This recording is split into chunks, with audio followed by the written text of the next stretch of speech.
Ahoy, Nickelodeon fans, and welcome to This Week in Nickelodeon History. My name is Captain Eric, and I'm covering all of the Nickelodeon shows that either started or ended between the times of March 20th to March 26th. Reminder, this is the final episode of this iteration of This Week in Nickelodeon History.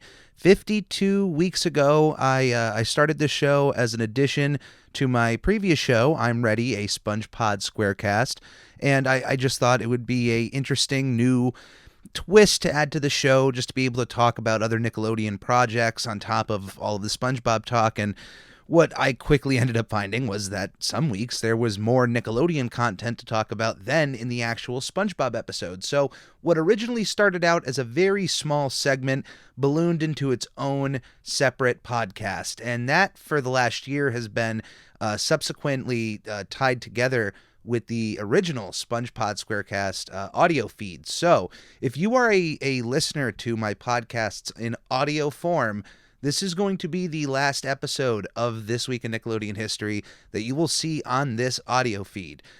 Just for the rest of time, this will just become a legacy time of, I'm not going to remove the episodes from the feed whatsoever.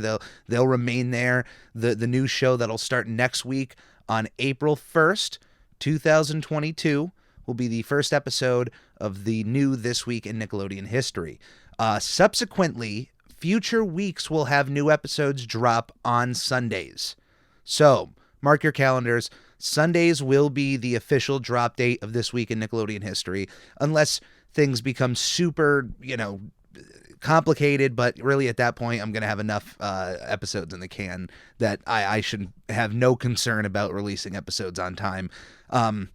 So the first episode will drop on April 1st, April Fool's Day. It is a Friday. It is Nickelodeon's birthday, so it just felt appropriate. But then the following episode will be on the following Sunday, not like the next Sunday, a week from that Sunday. So everything will still fall into place if you are listening to this on YouTube and you follow along. For you, things probably won't change, so I do want to thank all of you who have followed along thus far, and I do hope you continue to follow along through the new show.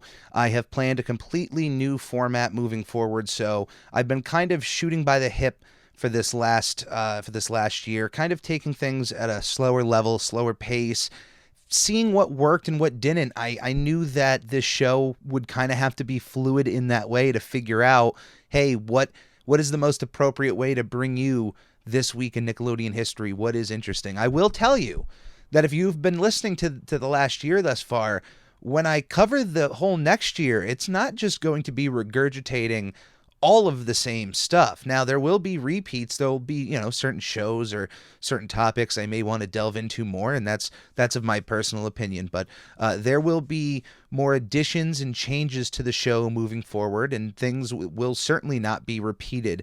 Other than, obviously, dates, and we're celebrating it. It's about celebrating Nickelodeon history.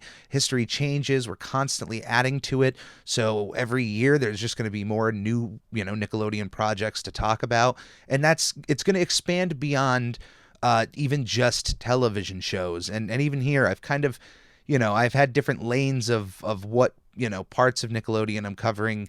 And with the next episode, everything will become very crystal clear as how things will be laid out, at least for 1 year. And I think each year it'll be nice to kind of change things up just ever so slightly year after year and to see how things go. So once again, I do want to thank each and every one of you who have checked out the show in the last year, and I do hope you look forward to the show as it starts next week. As for This Week in Nickelodeon History, we are starting with a year ago on March 20th, 2021, we had the premiere of Drama Club. Created by Monica Shearer and Madeline Whitby, the show is still running on Nickelodeon and is currently in its first season of 10 episodes. 2 years ago, on March 21st, 2020, Henry Danger finished its run on Nickelodeon. Created by Dan Schneider and Dana Olson, the show ran for 5 seasons of 121 episodes. Now, we do have the final project produced out of the Schneider's Bakery, which is a good thing. The less said about Dan Schneider here, the better. I do want to highlight all of those other people behind the scenes on that show who worked on it, even when the creator wasn't around, and had to keep that ship going. And there had to have been so many other creative people working behind the scenes who had many hands working on that show. The actors seemingly had so much input on their characters moving forward, and even the ones who continually play their characters now. It's great. It's wonderful to see. We have like legacy characters now here on Nickelodeon, new ones like Captain Man, who is just one of Nickelodeon's biggest live-action superheroes next to Pick-Boy. That's saying something, and that might be sacrilege to a few other superheroes I'm thinking of, at least in the live action scene. Well, no one can really beat Artie, the strongest man in the world. Number one superhero on Nickelodeon, but I digress. Henry Danger, though, was an absolute hit for kids. I haven't watched many full episodes, but when I was working with kids at the time that this was on television, a few of the students that I was working with, about 5th grade level, were really into Henry Danger. They would show off the characters, some of the villains. I thought there was a ton of creativity thrown in there, and I could say, look, as an outsider, it's not a show that may appeal to me 100%. Like, I love superheroes, but, even a lot of just television sitcoms, it's tough for me to watch through these days. But I can appreciate top to bottom the show that they've produced, and I think it's just incredibly fun. And it doesn't sound like there's going to be a end to any of the future Henry Danger content coming forward. So I'm glad to see it continually move forward. If you're a fan of the show, fan of the spinoffs, any of the characters, let me know in the comments below. I actually want to know, what's your favorite villain from Henry Danger? If you have a favorite villain, let me know in the comments below who they are, why they're your favorite, if there's any moments you love. I'd like to see any shout-outs out there. I want to see who the popular villain of any of my listeners are. 4 years ago, on March 26th, 2018, Keep It Spotless premiered on Nickelodeon. Created by Simon Crossley, the show is presented by Melissa Vanderschiff. The show is a competition show, a game show of sorts, where I guess the point being is to be as spotless as possible, and that you would be given points based off of the amount of paint that was on you. The show ran for 1 season of 20 episodes.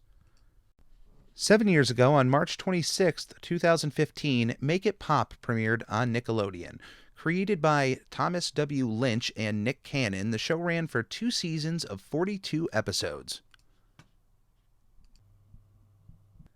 9 years ago, on March 23rd, 2013, Monsters vs. Aliens premiered on Nickelodeon. The show was developed by Mark McCorkle and Bob Schooley and is a spin-off of the 2009 animated film of the same name, Monsters vs. Aliens. The movie, produced by DreamWorks Animation, was the 3rd show that was produced for Nickelodeon by DreamWorks, the first being the Penguins of Madagascar, the second being Kung Fu Panda, The Legends of Awesomeness. I thought the partnership between the two entities was reasonable. Those characters are super popular. DreamWorks is a wonderful animation studio, and I gotta say, even at a lower budget, the television animation they were bringing us was serviceable. It was funny, it was fluid, it was creative. Monsters vs. Aliens, I loved. I know it's not everybody's favorite DreamWorks animated movie. It certainly, didn't blow up at the box office, hence why there was never a round 2 ever made, and they had to resort to this television show. But I watched more Monsters vs. Aliens than I did Kung Fu Panda. Because I couldn't really stand not listening to Jack Black, although the voice they had was very close. But there was just something about this world I thought really adapted well to the television format. But unfortunately, due to low ratings, as well as Nickelodeon wanting to move on to more of their classic Nickelodeon feeling shows, Monsters vs. Aliens was eventually canceled after 1 season of 26 episodes.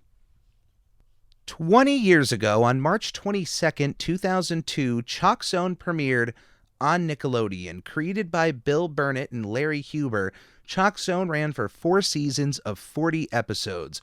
one of the most beloved and creative Nicktoons to ever exist, Chalk Zone was first birthed on Oh Yeah Cartoons, which was a show that was created by Fred Seibert and presented viewers different various pilots and short-form animation programs that would hopefully be made into full-fledged animated shows. And out of that run of Oh Yeah Cartoons, we actually have 3 full-fledged Nicktoons that came out of there. The first being The Fairly Odd Parents, the second being Chalk Zone, and the third being My Life as a Teenage Robot.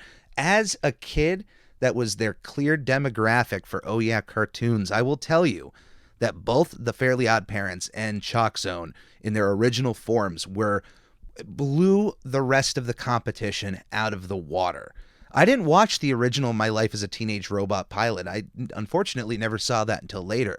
But I remember watching Chalk Zone. I remember watching The Fairly Odd Parents on Oh Yeah Cartoons and immediately knowing these would make excellent shows. I want to see more of these worlds. And I apparently wasn't alone there because they also knew they had a hit on their hands.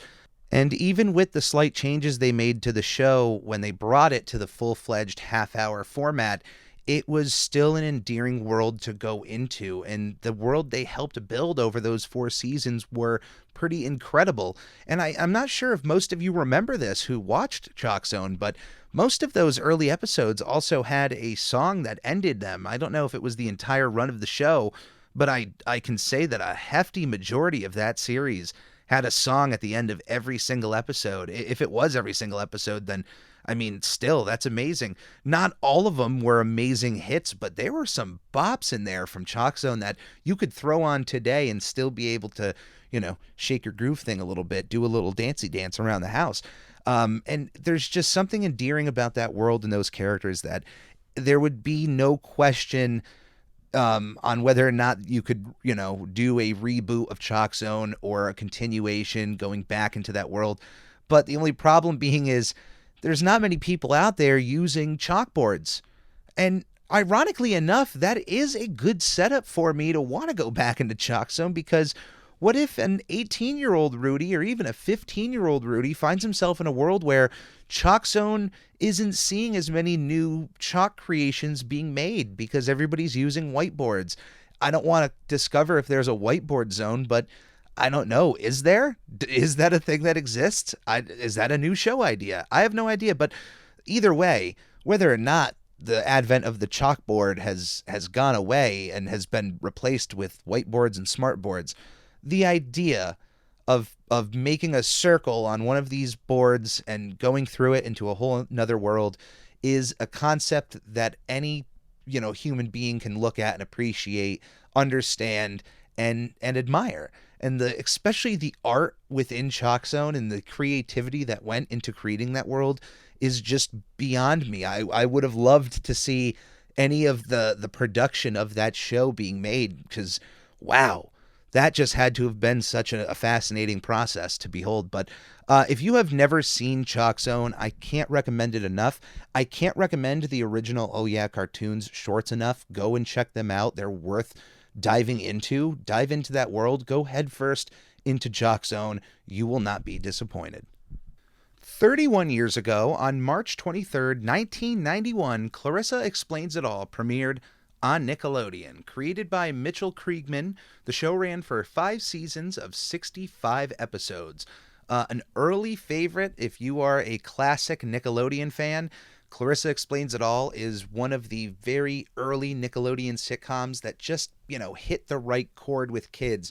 It was enough of the normal expectations of a sitcom, but just with a little bit of that Nickelodeon twist. And the character of Clarissa was enough of a mood, enough of an individual that she just caught your attention. I mean, her fashion alone was above all else an attention grabber. Like the second you saw what she was wearing, you go, all right, I got to know what else this show can give you. And it was a pretty safe show by Nickelodeon standards. Definitely compared to The Adventures of Pete and Pete, to which I've always said is the most Nickelodeon-esque live-action show they've ever had. And being that this was there around the time, I thought that this was a nice counterbalance to the kind of programming that they were airing. You would have very conventional-seeming sitcoms, and then you'd have, shows that might look like it's got all of its nuts and bolts together until you look behind the hood and you go, wow, I didn't expect what I was finding. Take with that what you will. But if you've never seen Clarissa, I certainly recommend it if you can sit through old, sitcoms and whatnot. If that's your thing, I think this is a show that you should absolutely add to your rotation. It's at least worth checking out. A few episodes at least. And we are ending today's episode 33 years ago. On March 26th, 1989, Nick Rocks finished its run on Nickelodeon. Nick Rocks was a music video television show and aired music videos in a countdown-style order in about 30-minute chunks. Now, Nickelodeon is owned by the same company that also owns MTV, which these days they are known as the Paramount Network, Paramount Media Networks, but they have also been known as the Warner Cable Communications, the Warner Amex Satellite Entertainment, MTV Networks, Viacom Media Networks, and Viacom CBS Domestic Media Networks. I just listed all of those names, but bottom line is that these days they are known simply as Paramount. But at the time, they were known as Warner Amex, and this company rest assured a lot of families who thought that there would be a lot of airings of inappropriate or indecent music videos on the Nick Rocks programming. They rest assured at the time that there would not be any of that inappropriateness that, you would find on MTV, on Nickelodeon. This was very much catered to the 80s kids that were watching Nickelodeon at the time. The show would eventually morph in October 1991 in a bit of a spin-off called Nick Jr. Rocks that seemingly aired for 5-minute chunks, I'm guessing in between shows on Nick Jr. with its own original music videos, I'm guessing more geared for a preschool audience. What's really interesting is this part of Nick Rocks, Nick Jr. Rocks, was produced by actress Shelley Duvall, who, if you are not familiar with, of course, is well known for her breakout performance in Stanley Kubrick's The Shining, but what I absolutely adore her for is her performance of Olive Oyl in the live-action version of Popeye, who, it's an acquired taste to like that film. You have to really like Popeye or really like Robin Williams to really get through that movie, but if you can, I think there's really something adorable about it. It's obviously not the greatest live action Popeye that you would want in your life, but the one we got, there's some staying power behind that film, who I adore. But since we're talking about Shelley, I want to give a shout out because she was also the voice of Akka on an episode of Our Real Monsters in 1997. So Shelley does have some history here with Nickelodeon, so I wanted to shine the light a little bit on her, and hopefully we'll get to talk a little bit more about Shelley Duvall at some point in the future. But that is it for this week in Nickelodeon history, and that also means that is it for this iteration of This Week in Nickelodeon History. And that is even for me on a mental level. I might be sitting in the same place using some of the same equipment for next week, but either way, I hope to see you there. I really appreciate each and every one of you who have checked out these episodes. I would say by the end of This Week in Nickelodeon History, it is certainly far shy from how it started and how it's evolved over time. I hope some of the changes that have been made you've enjoyed. I hope some of the changes that happen moving forward you continue to enjoy. I do hope that this show becomes still more of a place for Captain Eric to open up a little bit more of his personality, of himself, my likes, my dislikes. And I really hope that you enjoy all of the work I continue to make for you guys. I really appreciate each and every one of you who consider yourself a part of the Ready Crew, which the Ready Crew is just the name of my fan base. If you are a subscriber to my YouTube channel, if you follow any of the podcasts that I make, if you are a supporter through and through, I appreciate each and every one of you. Thank you so much. I'll see you next week for This Week in Nickelodeon History, Part 2, and please stay safe out there. For those of you listening out in Ukraine, my heart is with you out in that country. Please stay safe. Please hug your loved ones. And I appreciate you all. Till next time, this is Captain Eric signing off for This Week in Nickelodeon History. On the Lord, here Nick. On the Lord, here Nick. On the Ricky Ticky Low, while living #1 Nickelodeon.